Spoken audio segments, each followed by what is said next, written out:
welcome to the AstroEnergy Astrology Show on Blog Talk Radio with me, Astrologer Shelley Overton. Each week we go over the planetary positions, discuss astrology, and take callers' questions.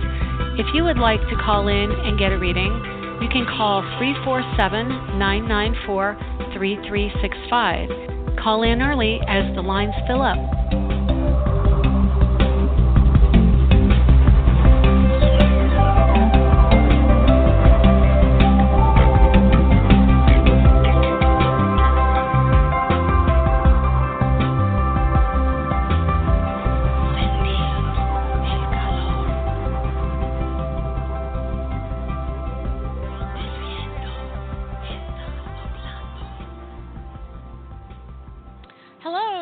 Welcome to the November 6, 2018 Election Day podcast of AstroEnergy Astrology. My name is Shelley Overton. I'm an astrologer in Orlando, Florida, and I am excited to be here with you. The sun is out. It is warm today. Oh my gosh, it's 79 right now, on its way up to 85. And it's going to be warm. We are getting a cool front, thankfully. But if you're coming to Disney World, that's probably going to be a nice thing because you'll have warm weather, but it'll be very warm. Anyway, welcome. Lots to talk about. I had put out all the usual promotions for the show today, and I think I'm driving people away. They don't really want to talk about politics. So I understand that. That's okay. I didn't get quite the same response this week as I got last week for people tuning in right now. And that's okay. We do have a few people in line, so that's awesome. But, you know, I'm a Scorpio rising, and I have a Moon-Neptune conjunction in Scorpio. So politics run deep in my blood. And normally I don't talk too much about it, and I'm really going to avoid being straight out political. What I'm going to do is give you an overview of how the planets can influence what's going on today. And there's a lot of energy going into the chart, and there are a lot of different charts I'll use. But what I'm going to do first is I'm going to go over, some of the planetary aspects that are just in the sky now that are our daily aspects. So tell you what's going on and what it's affecting besides politics. Then we'll get into that, and then we can take calls at the end. So anyway, today we have Saturn at 5 degrees Capricorn, and he is in sextile to the moon, which just moved into Scorpio this morning. And I'll let you know what time that was, because that's one of the things we'll talk about at 8:02 a.m. And so sextile is a really positive energy. The moon in Scorpio may mean that we're going to have some heavier emotions coming in. It is a rather depressive energy. I'm not going to lie. It goes to the dark side of things, always looks for the problem and the mystery. And the moon is wanting security. It looks for security. So where the moon energy triggers us in our lives is to find an answer for things that seem reasonable and may have been hidden, and we find out mysteries. So it's going to be a real kind of very Halloween-y kind of day, kind of vibe coming in, fall for sure. The sun is at 15 Scorpio, and so the sun is also sextiling a planet, sextiling Scorpio's ruler, which is Pluto. And so it's having a really deep conversation about the structure and systems of things. So it's really amazing that today is election day, having the moon and the sun in Scorpio, and then the sun in sextile to Pluto, because it all rules politics. It rules law, and Pluto in Capricorn rules systems and government. So it's pretty apropos. We also have Jupiter at 29 Scorpio. We'll talk a little more about that as well, because he is moving into a new sign in a week, a little over a week, I think. About a week. Or no, 10 days. 10 days, sorry. It's funny when your mind works kind of on this level. You think about tens of things and think about weeks, which are divided into 7 days. And you think about hours, and that's 12, 12 hours, and then the clock starts again. So it's kind of funny. There's no one system necessarily, my brain working, and then everything's layered. So sometimes I go off on a little bit of a tangent there, but reining it in. And we have Mercury at 7 Sagittarius. So Mercury just went into Sagittarius not long ago. It has us talking more about foreign affairs, immigrants. I know the immigrant issue, especially with everyone in Mexico working their way towards the border. That is coming out in our headlines, mainstream thought. We have Saturn, like I said, is sextile to the moon. So Saturn rules Capricorn, and it means that, again, we are dealing with system, we are dealing with hierarchy, structure, government, authorities, bosses, and organizations. And so Saturn Capricorn is also an energy of strengthening, of control, of wanting to have things more traditional, of wanting things more rural and reliable. And that is going to be for the next year and a half. And a year from now, probably 2 years, I should say, because a year from now, Jupiter goes into Capricorn, which will add expansion of that energy as well, but it will also make it so that the Capricorn, part of the Capricorn dynamic is fear and worry, and I did a trip not long ago. I don't know how politically correct it is. I don't know.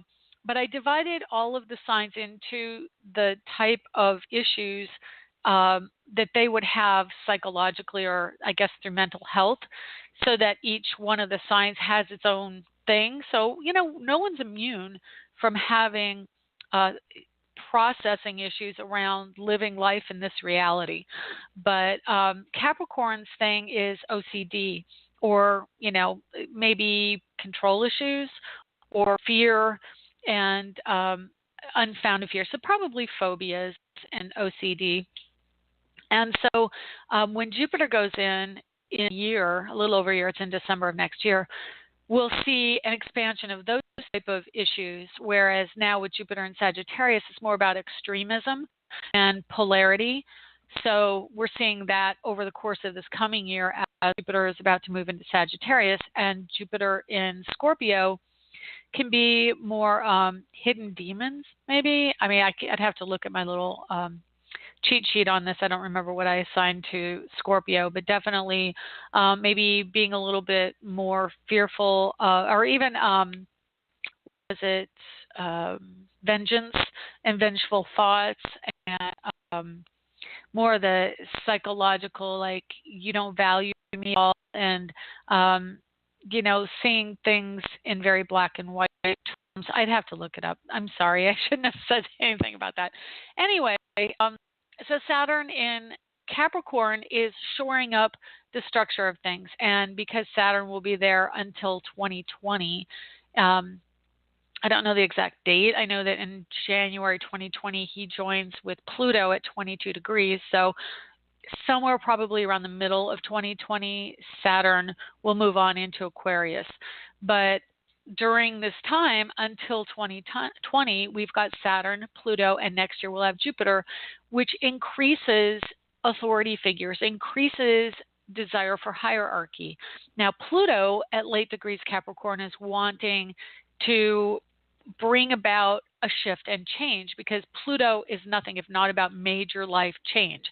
So when Pluto went into Capricorn in 2007, 2008, that's when we saw a major shift around finances, around housing, around when Pluto was in Sagittarius, the housing market was cooking along and we were all optimistic and it was overly inflated. But we weren't going to worry about the details. We weren't going to worry about the consequences. Capricorn gives us the consequences. And Pluto makes that major change around things. So it's bringing up the ugly from down below and giving it to us in saying, hey, this has been going on. So having Saturn join up with Pluto in a couple of years is going to really be the denouement so to speak, the conclusion, the culmination of a lot of the stuff that we've seen coming up while Pluto has been in Capricorn, and that includes polarities in politics. And it's going to be a time of, is this really what you want? That's what Saturn asks. Is this really what you want? Are you prepared to have this consequence? Because Capricorn is about consequences and Saturn is about consequences. So that's why Saturn/Capricorn can be very literal, because they see the cause and effect relationship between behaviors and what comes back to us in concrete terms, because it's an earth sign. So having these two planets in Capricorn is a very major thing. It affects people with planets in Capricorn, Capricorn rising. And, my heart goes out to all the Capricorn suns out there, because it's a major, major ego thing. And the biggest thing, and I've talked a lot about this over the last probably couple of years, but it is about getting to the heart of what your fears are, because that's the psychological issues that come up. What are your phobias? What are your behaviors that you want to shift? And it is going to shift. It will come around and culminate in a major aha moment. It may take until 2020 when Saturn joins up with Pluto, but it is a moment of integrity and a moment of putting ourselves, especially with Jupiter going into Capricorn, putting ourselves first instead of, I'm going to take care of all that for you, because that's what Capricorn is prone to do. It's prone to going into your life, into others' lives, and saying, I know how to do this. I know what the best way to do this is, and I'm going to take over because I'm good at responsibility. So Saturn is all about responsibility.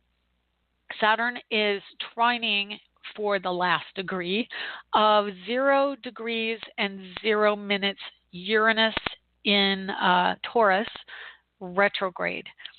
So I emphasize that because he's moving into Aries, and he's doing it today. So we'll talk about that and what that's going to do to the election here in a minute. So we have the South Node in Aquarius at 0 degrees, and that means the South and North Node are squaring Uranus directly, and the Moon right now. And Venus, of course, is also at 27 Libra retrograde. She just got back into Libra. I want to say in the last couple days. When was it? Hey girl, when did you go back in? She entered Libra at 3:42 p.m. on Halloween, and that was Eastern. So she's only been there for about 6 days, and she's going to be there for just a little while longer, because she goes direct in the middle of the month on the 15th. So in 9 days, she goes direct. Looking forward to that. And the same day, later the same day, might be the 16th, later the same day, Mercury goes retrograde. So November is a rockin' and rollin' month for us. And of course, as it gets closer, probably next week, I will talk all about that week of shifts and changes. So definitely tune in next week for all that. And then let's see, I wanted to talk a little bit more about some aspects going on. So Mars is in trine to Venus. They are both at late degrees of their sign, and they're both in air signs. So Venus now is in Libra, and Mars is at 24 degrees Aquarius, which means he's all about multiples. He's all about quantum, electricity, energy, storms, wrapping up a story around that particular energy, meaning humanitarianism, being about the people, being about unions, being about anything eclectic or eccentric or unusual. And the reason is because his air energy is expressed electrically on a very large scale, which means that it's really difficult to pin down. And any of you who listen to the show regularly know I repeat myself a lot about these things, and I apologize, but the show, I think, to a great extent is meant to teach a lot about astrology, and so that means that repetition helps people learn. But having an electrical energy means that it's not necessarily reliable. It's not earth energy. Earth energy is more reliable. Of course, earth can be burned up by fire. Earth can be transmuted by other elementals, but Earth is, if you think about, I mean, yes, the pyramids eventually go away and the Grand Canyon will eventually turn to sand and level out over time, but they're pretty stable overall. And it's about physical structure. And so papers, this is being the earth energy that I am, of course, I'm like, tangible books. I like my books. And so, books and papers can be filed away and gotten back out in libraries, et cetera, as can electrical information. But the means of saving electrical information is not as stable as paper. So yes, paper can get ruined by water, it can get ruined by fire, it can get ruined by time and many, many other things. But overall, it's a much more stable energy than air. So Mars in an air sign means that we are going to see upheaval, we are going to see shifts and changes and movement and always on the go, always shifting and changing and morphing. It is an energy that can keep you wondering and keep you guessing. Mars in Aquarius answers to Uranus. Another point for today because, of course, Uranus, the ruling planet of Aquarius, goes into a new sign. So that's going to make a shift for us. The two planets right now are going to be in positive aspect as Uranus goes into Aries because, actually, they are kind of in positive aspect now because Uranus is at, oh, wait a minute, let me look. I take it back. I'm just looking, this is where I get confused by eyeballing a chart because Mars in Aquarius squares Taurus, but Uranus is at the early degrees of it and Mars is at the late Aquarius, which makes them sextile. So Mars going into Pisces and then Uranus back over in Aries, they're going to be almost 60 degrees apart. They're about 64 degrees apart right now. So, yeah, they're a wide sextile, and sextile is 60 degrees, which is a positive energy, a positive aspect. So currently, by sign, though, interestingly, they're not particularly in good energies with each other. Taurus is a sign of groundedness and stubbornness and taking its time to understand things, and Aquarius is about fast thinking and understanding things at a quantum lightning speed, literally ruling lightning. And so they aren't really in signs that are cooperative, but they are in degree aspect that will be cooperative. And that's when Uranus goes into late degrees Aries later today. So there will be more action actually taken on behalf of the public, but it is a wrapping up story, an ending energy. And Aries is very masculine based. It is traditional male roles. So there is a cooperation amongst, say, a brotherhood, quote unquote, a brotherhood of people. So, and then of course, Mars in Aquarius, Aquarius is about the group, about the sociological energy that comes together, the collective group think. So if you've been connecting to friends more, Mars in Aquarius is promoting that type of energy. It wants us to connect to our group. Again, another energy associated with voting and which party are you voting, et cetera, et cetera. And then Libra retrograde now, Venus in Libra retrograde is about women. Venus rules the feminine nature. Libra is a masculine sign, believe it or not, ruled by a feminine planet, which is Venus. And so she's in her own sign since Halloween. And she's going back over how her behavior has treated her and what her desires have gotten her. And that's what Venus is bringing out for us. Are our desires in romance and partnering in relationships really where we want to be? Is that energy in alignment with where we're heading down the road? And I can tell you after Venus goes direct, and then when she gets back into Scorpio, which let's just see here, it'll be the 3rd of December, then she's going to be much more clear-headed and kind of vindictive. Again, we've already gotten a bit of her energy in Scorpio, and now she's going back later on in December. So all of November, we have her in Libra, and she's going to be expanding her voice. And currently, she's kind of being put on the back burner again. there is that energy of when you go back into the old sign, and I can tell you I feel it really strongly right now, and I'm not terribly happy about it.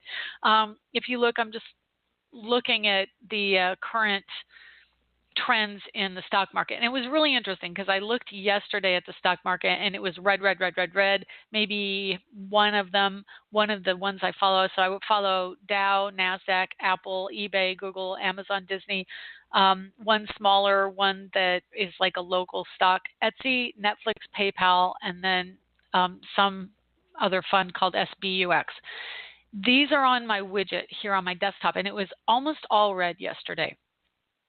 Now it's green. So interestingly, I find that the stock market, especially with Trump in the White House, tends to be, it goes with him. And if he's saying things and hitting his mark the way they want him to, it goes positive, it's green. And when he's going through challenges, it gets red, or when there's doubt, it goes red. And yesterday, it was all red. Today is green. So what does that say?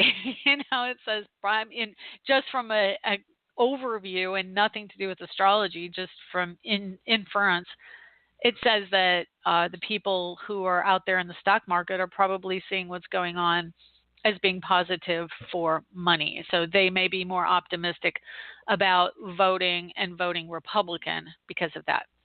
Okay, since I pretty much already morphed into what we're going to talk about today, I'm going to continue on and start talking about politics. So what I did was last week when I knew this was going to be my show, I put down all the different aspects that are going to happen today. And so I'm just going to read through some of these and then I'll expand on them. And then I'll tell you about the different charts that I pulled up for this, because I'm probably going to talk a little bit long today about this because there's a lot of information. I do intend to take some calls, but it's going to probably be closer to the last 20 minutes. So if you can hold on, there aren't a lot of people waiting for calls to be answered. So just let you know, I'll probably get to everyone, but we're going to talk a little bit longer about this today. So on election day, the nodes of the moon, which are points in the sky where the moon crosses over the equator, or don't ask me specifics. Because I know a lot about astrology, because some of the minor details, well, I shouldn't say minor, but some of the other details I don't commit to memory. So they are points in the sky where the moon crosses over on both sides of the earth. Okay, so it's a node, which is a point in the sky. The nodes change from Leo Aquarius dynamic to Cancer Capricorn today by the close of the polls. Trump has a late Pluto in Leo on the nodes of fate today. So there's definitely something powerful going on for his chart today with this shift. Jupiter is at the bitter end of Scorpio, which means it only has like 1 degree before it shifts back into, it goes into Sagittarius. And let's see, I've got it on this chart. I'm going to look it up because I think it says the 8th. Yeah, Jupiter transits into Sagittarius at 7:38 a.m.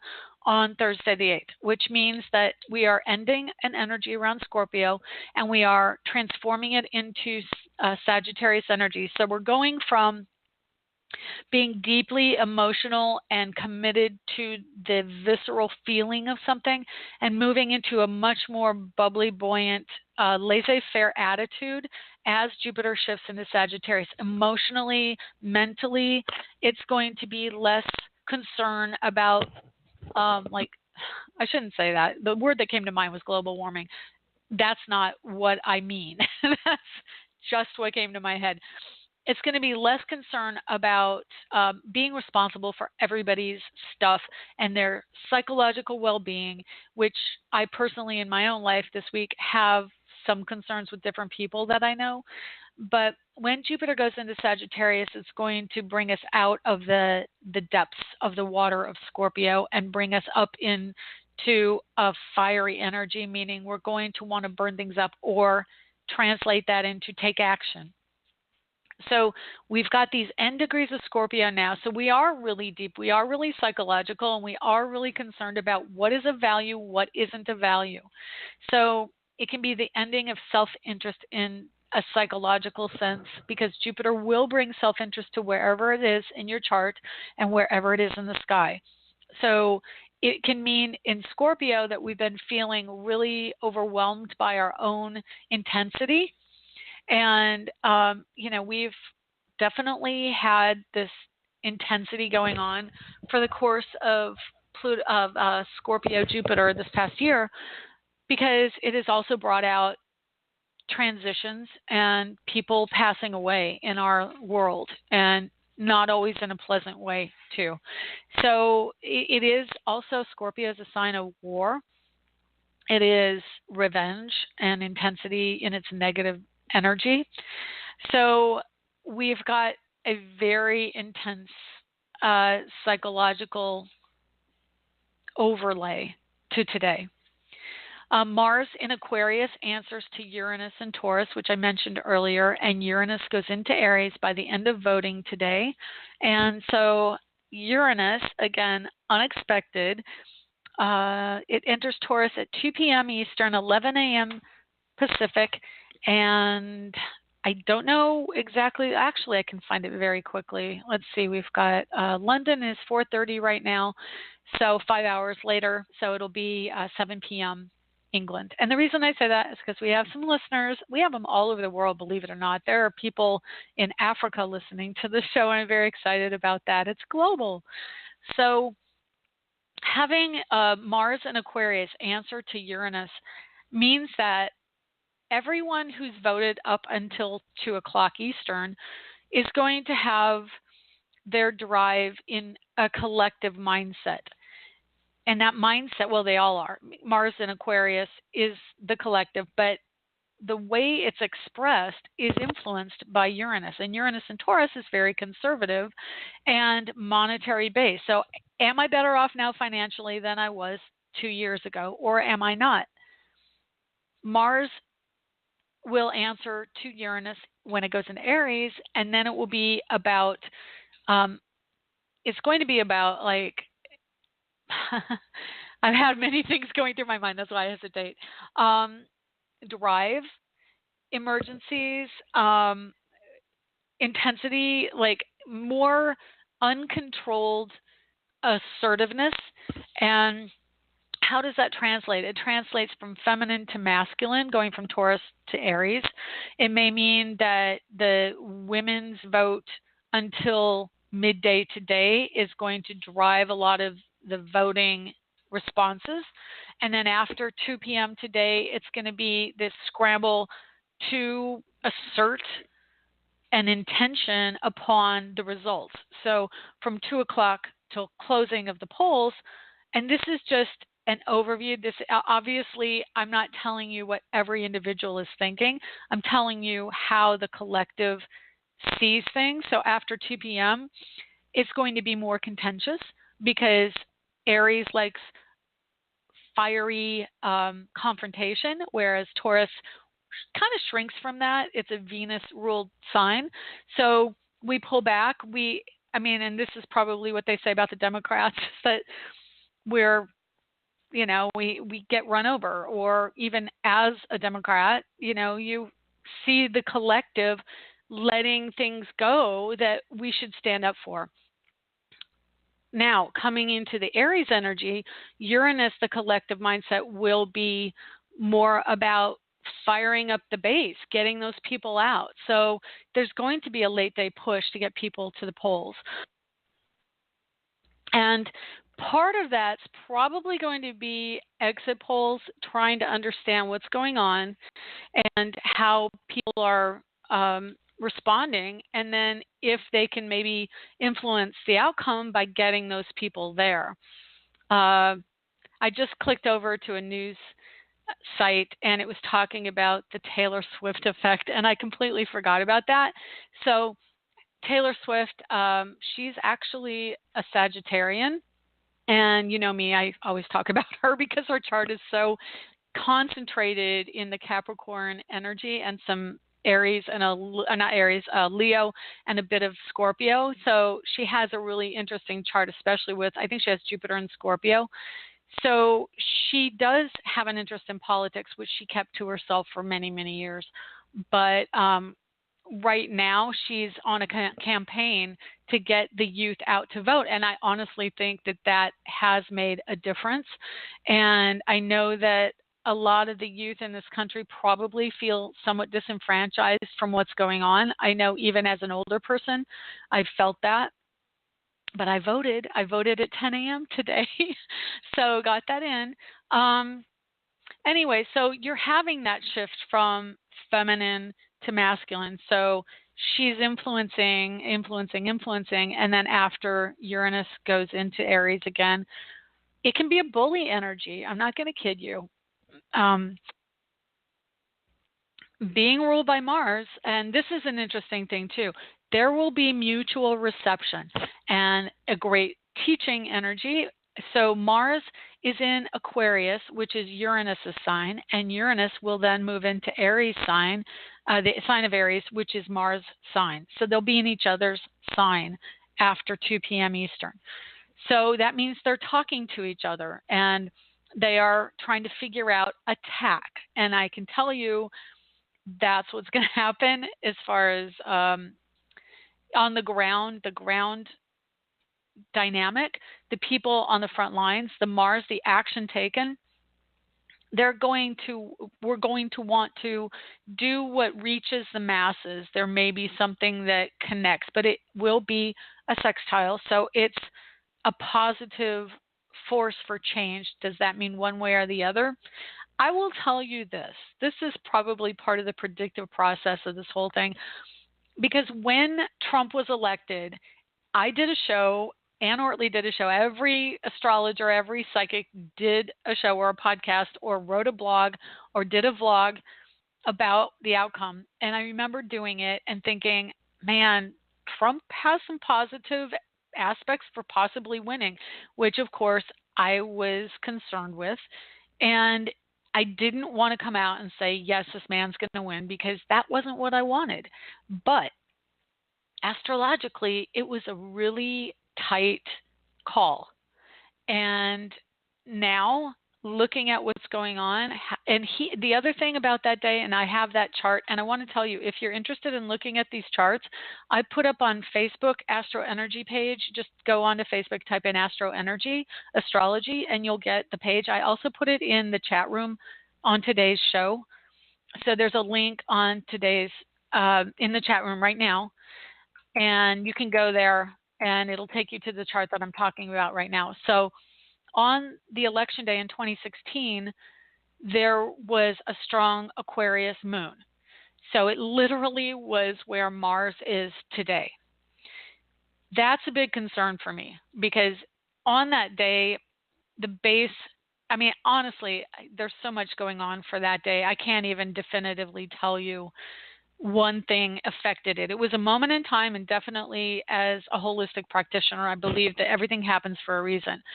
Does that make it easy? No, but Donald Trump is definitely rallying the people who see the difficulty in that presidency, and he's riling up everyone to understand what their true desires are and what they're willing to accept for this country and what the collective consciousness believes out in the open. So for that alone, I believe that there was a reason. Now, am I happy with it? Not so much, but I don't want to come out and say trash on this show. So I'm just sticking to as much as I can about a neutral point of view about the whole thing. But definitely our country was ripe to see the ills. The wounds were in the fabric of our country. And because we are moving from Pluto in Capricorn to Pluto in Aquarius, it is the dawning of the age of Aquarius. It's the age of the collective. We are shifting our mentality. That's what Pluto does. It makes things black and white. So when you have the psychology of Scorpio and the psychology of Sagittarius, the two are so closely linked in how that is affecting psychology and the fabric of the country right now. And I say those specifically because of the energy of Pluto having gone through Scorpio, which is those in their 30s now.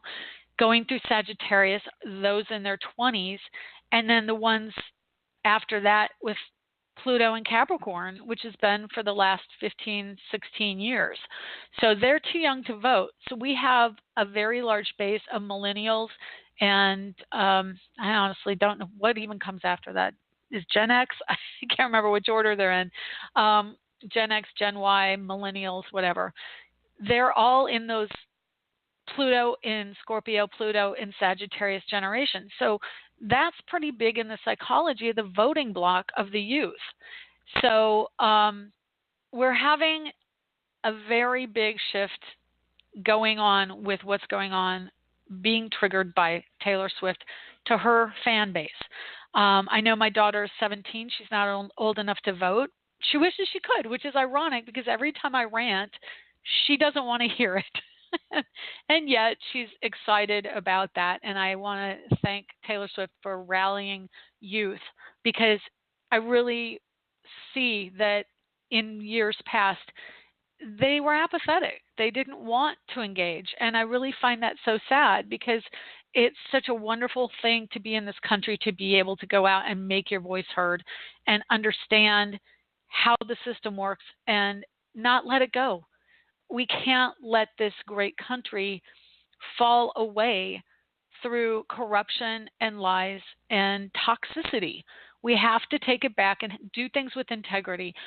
So Pluto and Scorpio and Sagittarius Pluto generation. Pluto's about the black and white of it, the value and what is cut away, what is not valuable. It's about the truth. It's about what isn't truthful and getting to the heart of the matter. And that generation is looking to do that. So I really applaud them. Thank you very much for taking some time to go vote. So as we go throughout the day, we're going to see this shift. So the voter base of Sagittarians, the Pluto and Sagittarius generation, they're going to have an awakening of energy later in the day, because Mars is going to incline them to do something. So it is the youth. I mean, I know, and it's interesting. I have to tell you, my daughter's boyfriend, he just turned 18 on the same day she did this year. So he's eligible, and he's got the Sagittarius planets in his chart, and he's choosing to vote later in the day, which is actually when Uranus will trigger that energy to go do something. All the fire signs are going to take more action later in the day, and the earth signs are probably going to want to go out earlier and be practical and make sure they got their votes in.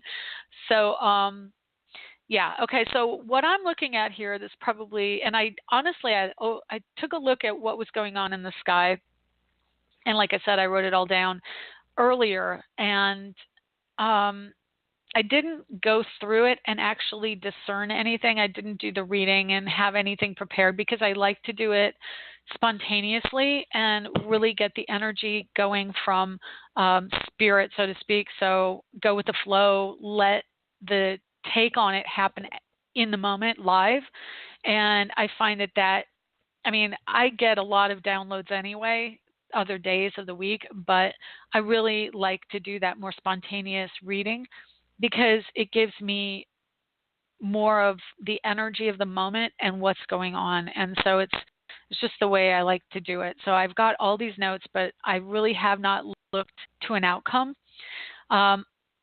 Intuitively, or maybe fearfully, I do think it's going to be a battle, and it's already shaping up to be 50-50 right now. And, you know, everybody's all out to get their point of view heard. And so having the moon of the election day 2016 at 24 Aquarius, and today Mars is at 2418, means there is an infusion of energy into the collective. Now, remember what happened on that day. The collective voted for Hillary Clinton, but that wasn't how it turned out. On that day, we had Sun at 16, Mercury at 23 Scorpio, and we had Saturn in Sagittarius in 2016 with Venus in Sagittarius.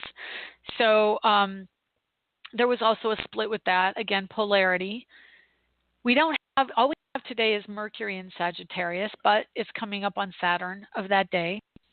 And then, of course, having the moon in Aquarius, this is the key, is that Aquarius is the unexpected.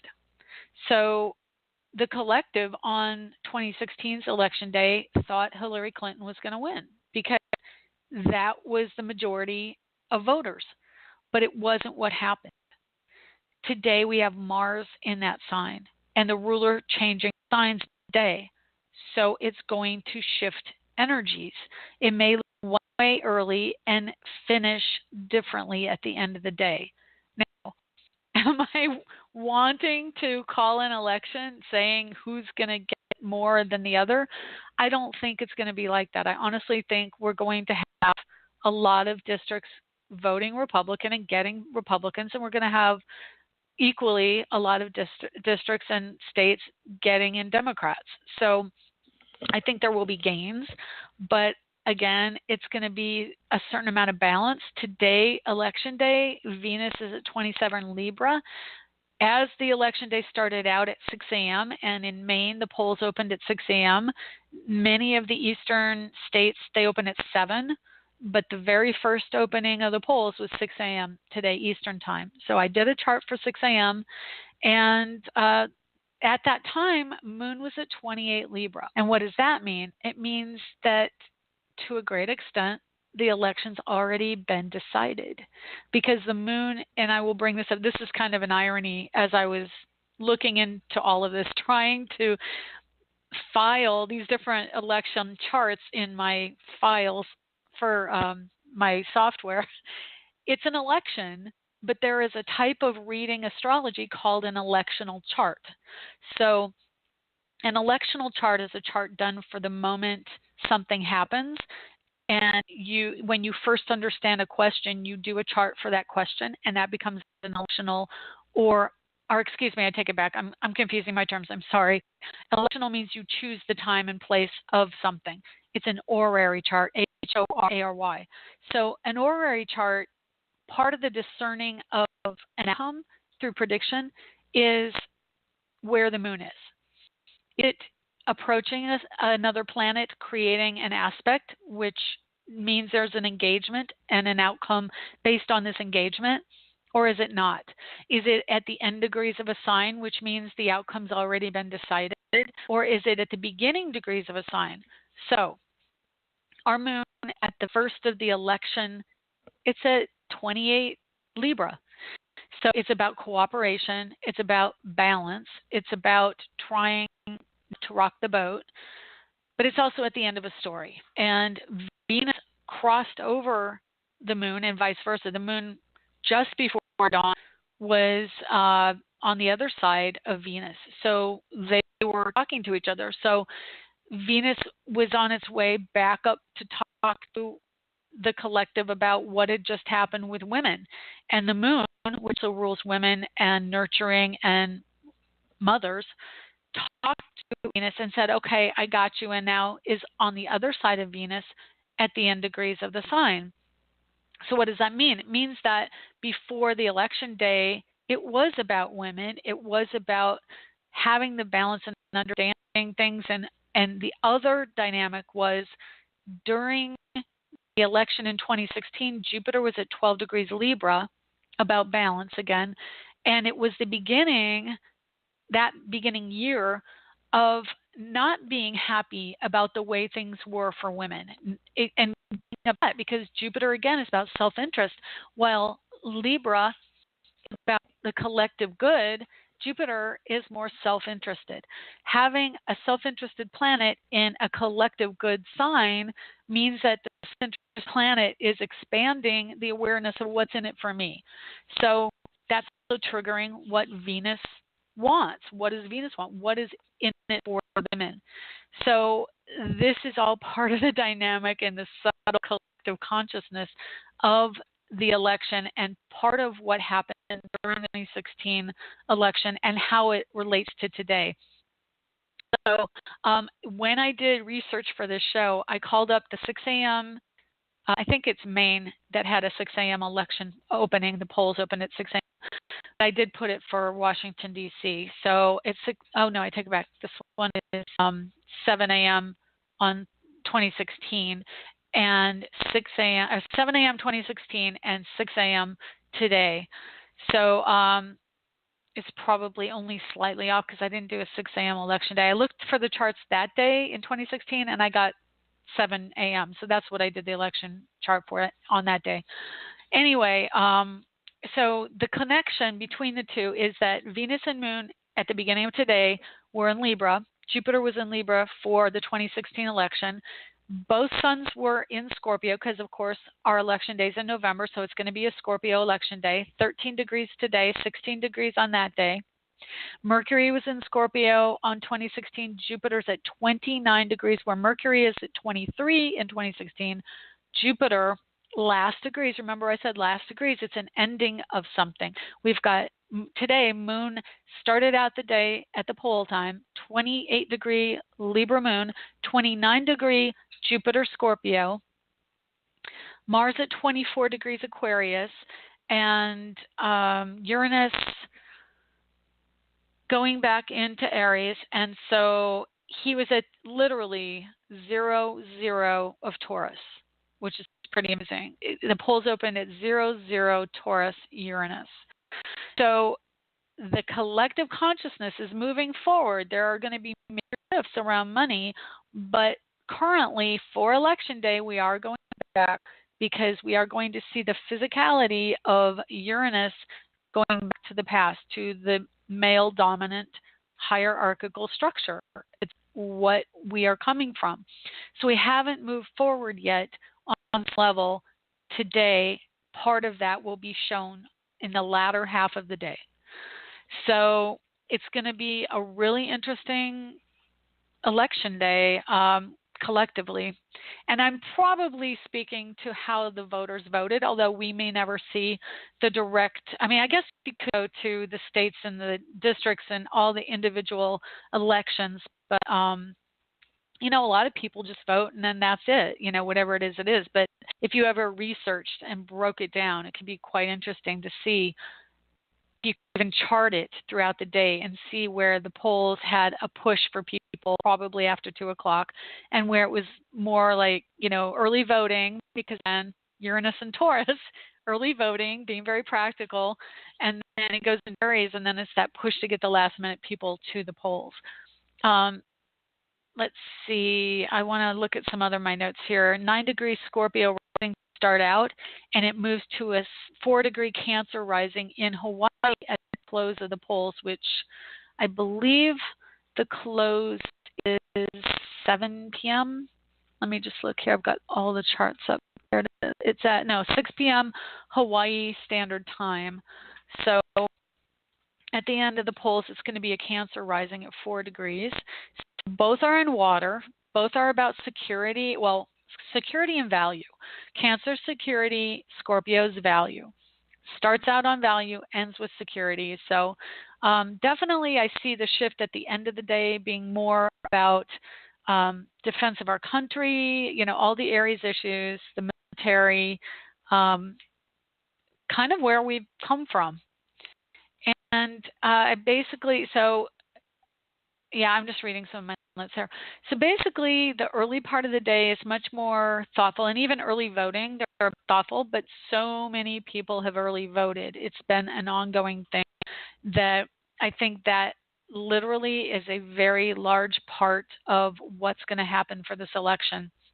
And I think that end voters, it may appear that they're going to call the election because some of those returns will be more immediate, coming straight out of the polls, versus votes that are counted through mail-in ballots, but or even early election. I guess early election you are at a poll, so those may be available, but a lot of ballots from absentee voters are going to get counted later, and the close races will be looking for the mail-in ballots. So it's just going to be a really interesting day. Again, a lot of late degrees. It is ending energy.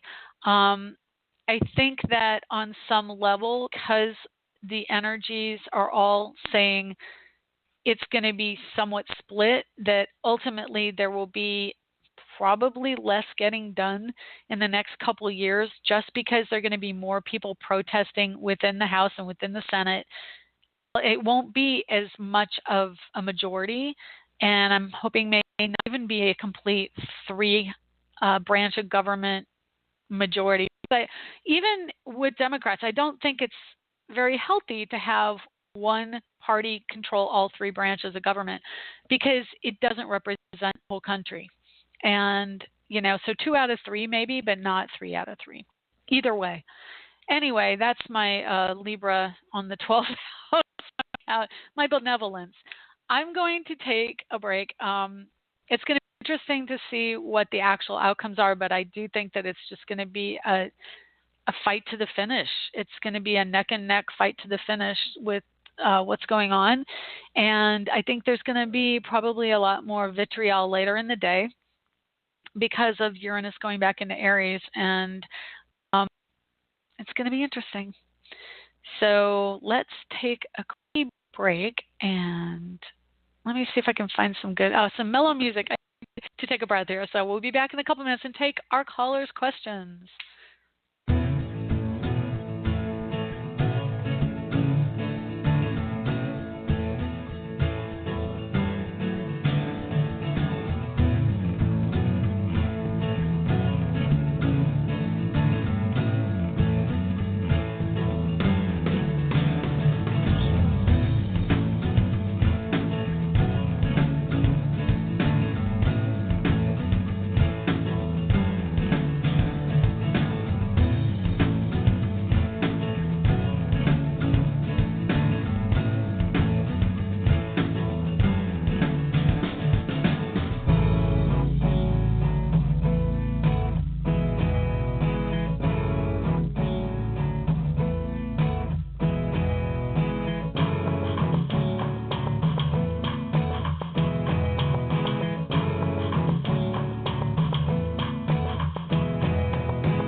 Hello and welcome back. My name is Shelley Overton. I'm an astrologer in Orlando, Florida.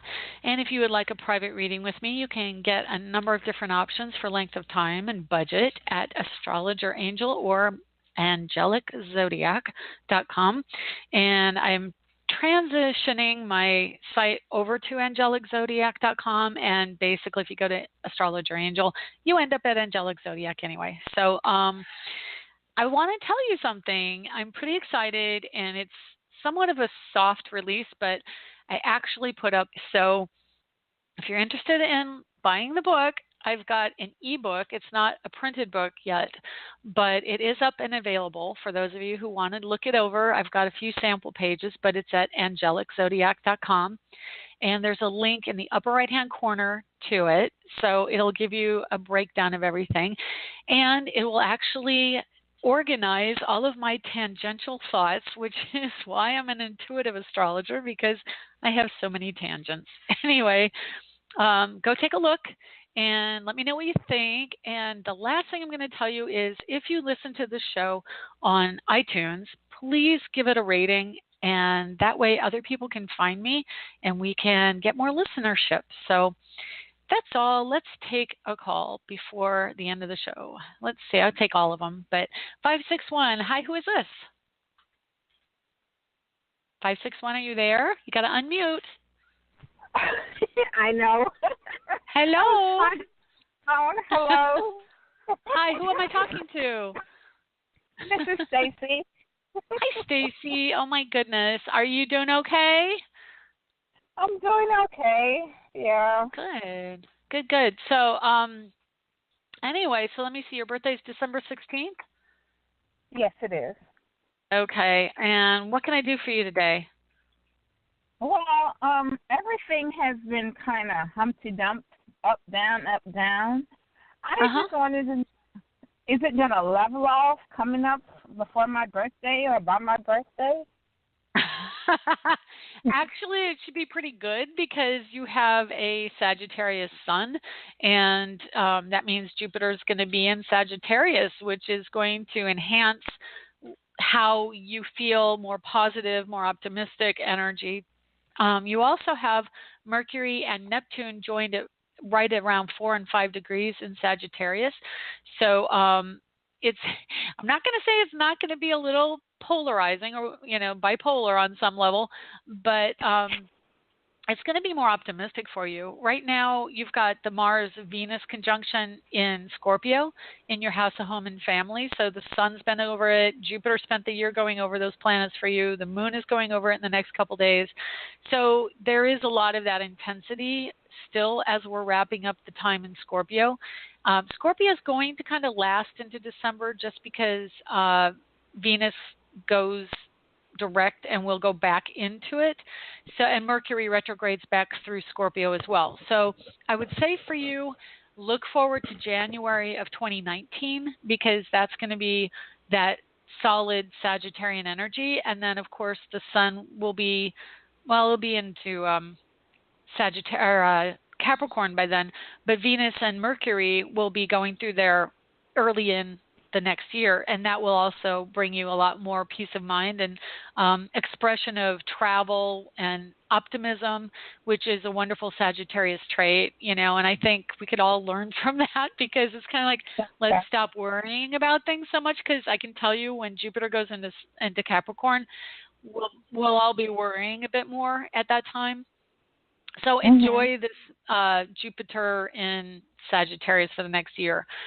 You do have a Jupiter in Capricorn, so you've been feeling all this concentrated authority energy in your work environment.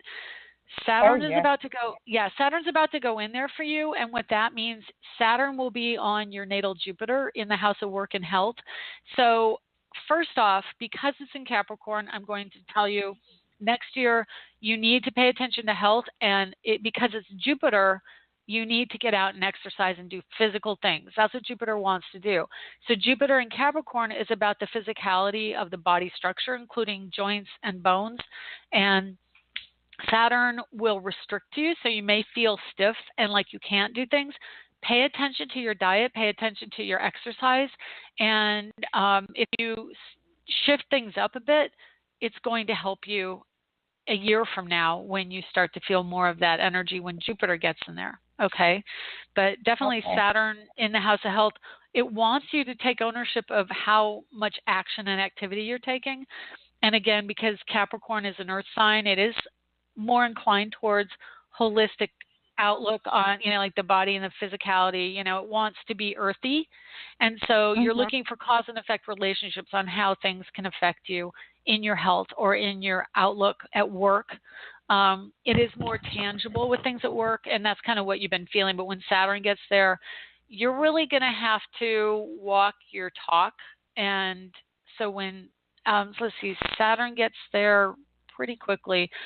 Yeah, December 1st, it will be in your house of work and health. So, and it'll be on its way to joining up with your Jupiter in the next few months. So it's going to trigger a desire for you to have more freedom from authority within the workplace. So you may be asked to do more work, but you're going to be feeling like, I can't take on everybody's stuff, and you'll want to probably really assess that. You have Uranus, and this is the last thing I got to say before I get my other callers. Uranus is at the top of your chart. It's retrograde back into the house that Sagittarius rules. So it is about understanding why you want that freedom and really reevaluating if you're going to do something more for yourself in a career move.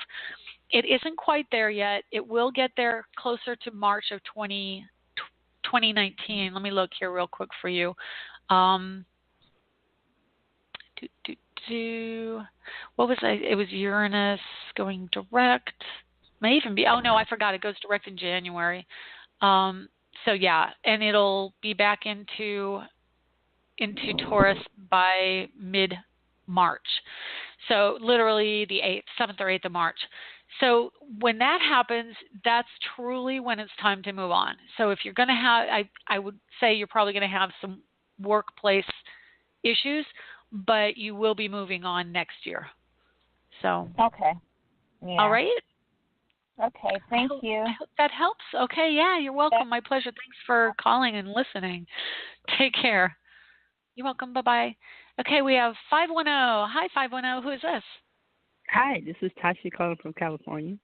Oh, Tashi from California. Hi. Have you called the show before? A while. It's been a while.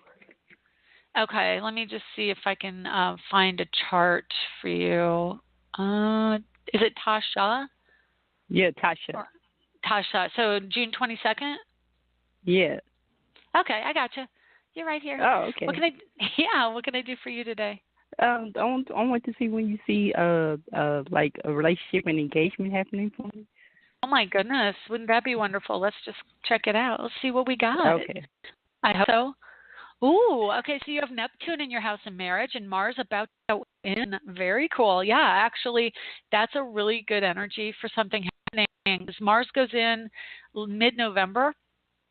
Let's see, it'll go in the 15th, within a day, around the 15th, into Pisces, and that will go into your house of marriage. So mid-November, like I said, action is taken by Mars, so it wants something to happen. And when it ends up with Neptune, then it's kind of like, okay, now we want ideal situation to culminate. That's the trigger where I'm taking action towards the dream. Neptune itself goes direct. Let me just see here. I want to say late November. Yeah, 25th of November. So what can happen is Mars joins up with Neptune. Again, Neptune is your ideals and your dreams and the ultimate positive happening. So Mars in Pisces means something's being taken to manifest that dream, some actions being taken. Let's see what else we have for you.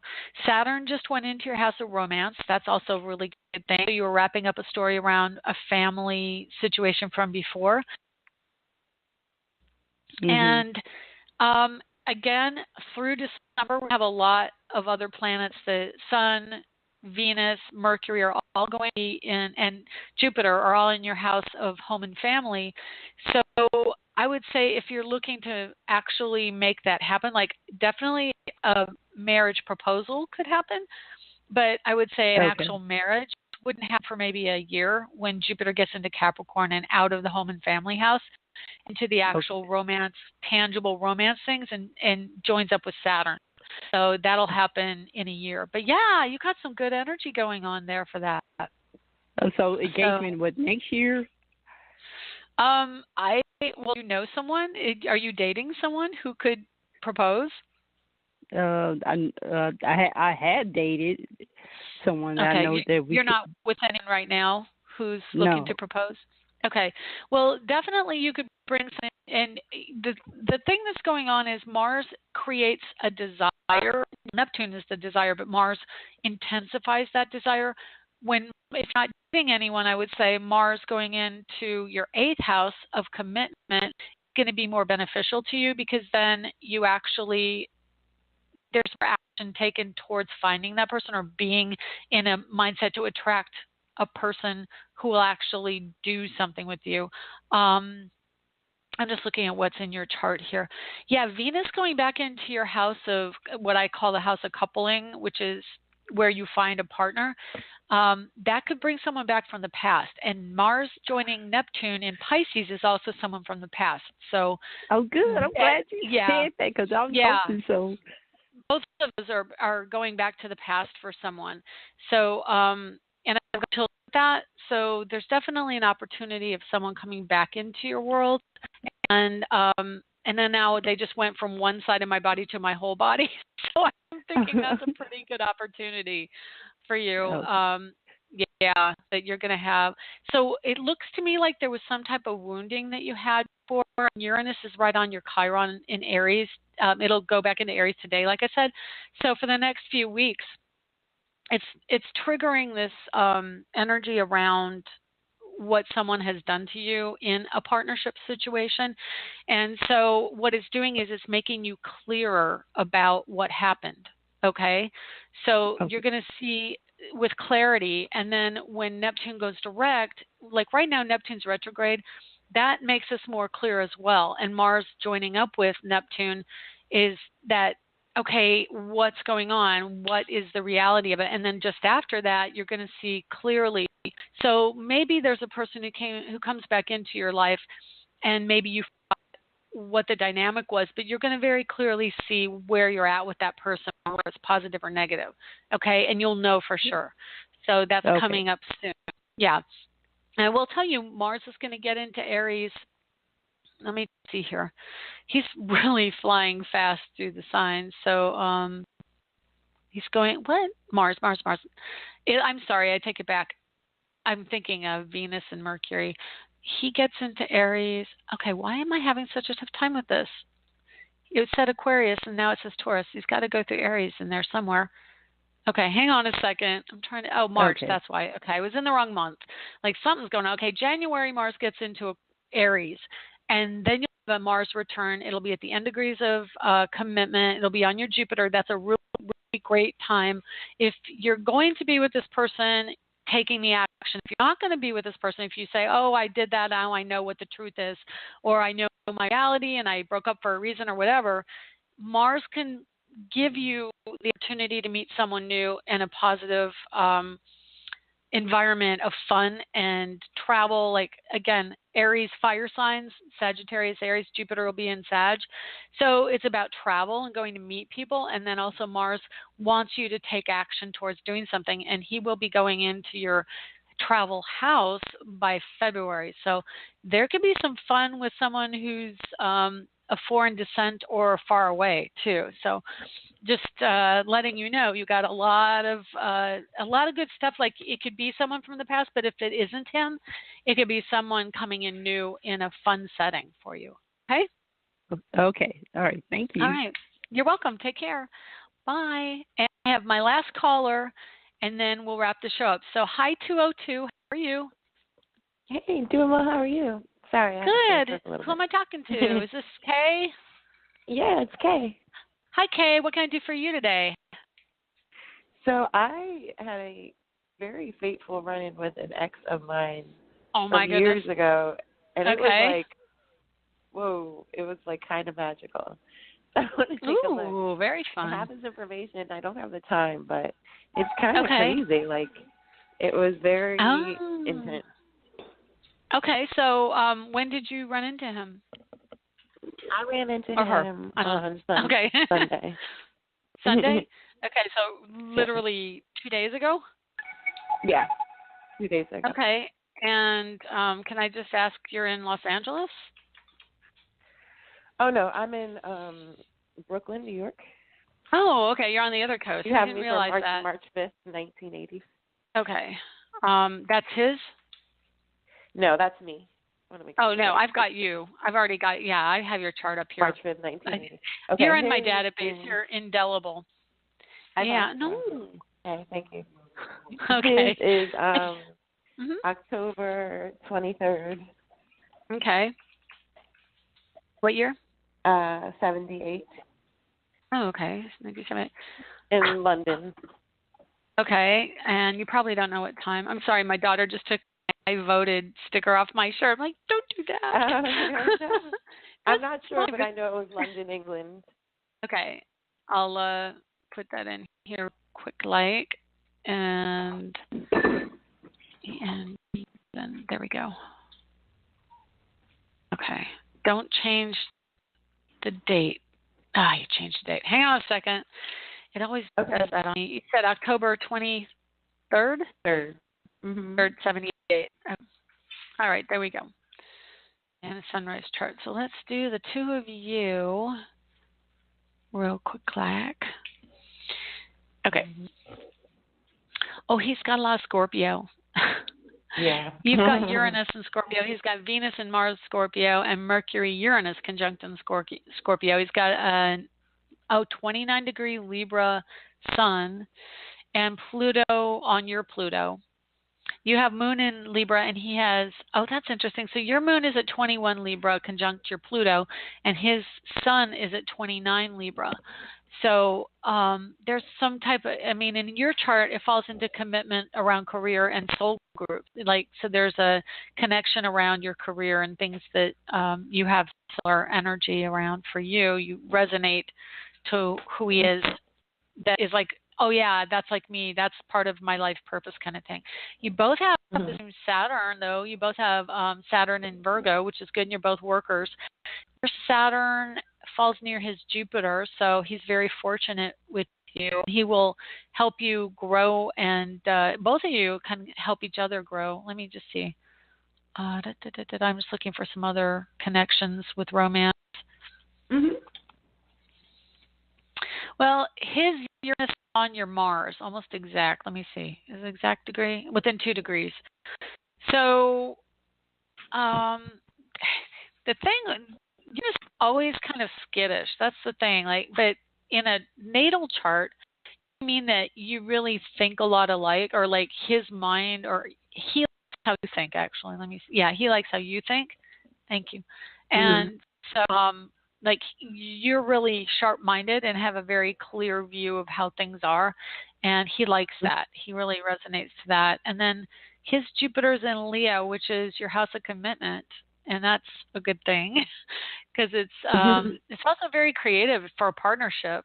So if he is interested in doing something with you that way, and the his Neptune falls in your first house, so there's a real strong connection psychically to him. And I'm just looking, and then your Moon and Pluto fall in his 12th house, so there's also a connection through relationship there. You have kind of the same life wounding. You both have Chiron at around 7 degrees of Taurus. So, yeah, it's about commitment. Now, let's see where your suns are. Well, your Sun and Mercury are good for all of his Scorpio. You guys have this really strong connection to that watery energy. And, yeah, short of going into a full-blown compatibility reading, you definitely have some connections. But his energy really stimulates your career, which is interesting. And makes you really stand up and say, hey, this is the truth. This is what I want to do. And there's some electrical energy going on. Let me see. You both have that Sagittarius Neptune. So traveling, does he live in England or is he just from England? He's from England, but he travels a lot. Yeah, of course he travels. You both have Neptune and Sag. I think there might be a romantic partnership long distance on some level, but the Scorpio energy is pretty intense, especially with the planets going through there right now, and his Venus and Mars are there. So Venus and Mars together, the only thing I would tell you about that is when you have a Venus and Mars conjunct, it means that he can really take care of a lot of his own needs on his own. He's not looking for the missing other part. And for him, it's like he values himself and he understands the value that he has to people, but he is someone who really values deep bonds. That's part of who he is. It's really like the intense bond of things. Just trying to see where some other things are. Well, that's cool. I'm into deep bonding. Yeah, his Mars is at 23 Scorpion, your Mars is at 28 Aries, which means they're in conjunct, or quincunx, whichever one. I like in conjunct better. But it means that there can be some friction, a little bit, like probably tension, which can ultimately result in a little bit of fighting down the road. But it is a lot. Do you? Yeah, and that's why it's funny. My daughter, she and her boyfriend are both Aries, and they bicker, and it's just an Aries thing, and you have Aries in your chart, so kind of harmless. That's why, yeah. And then the Scorpio doesn't want to be wrong. His Scorpio doesn't want to be wrong, whereas your Aries you like the fight, you like your blood getting all riled up because it makes you feel alive. It makes you feel in love, actually. So anyway, I'm running late and I got to get going, and it's good to talk to you, and we can catch up with some of your career stuff next time you call. So anyway, I hope that helps. You're welcome. Take care, and we'll see everybody later. Bye.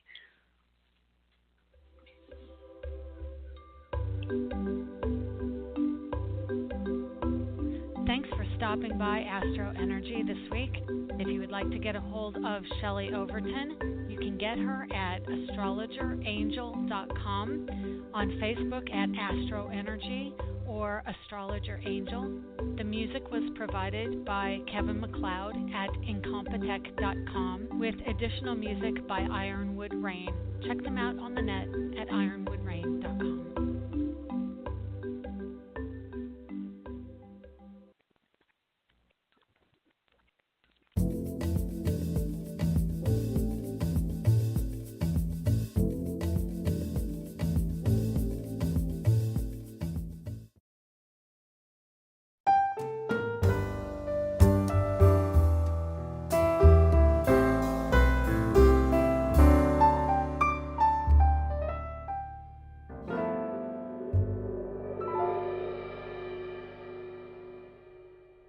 To subscribe, please click the picture of Shelley on the right or the red button below.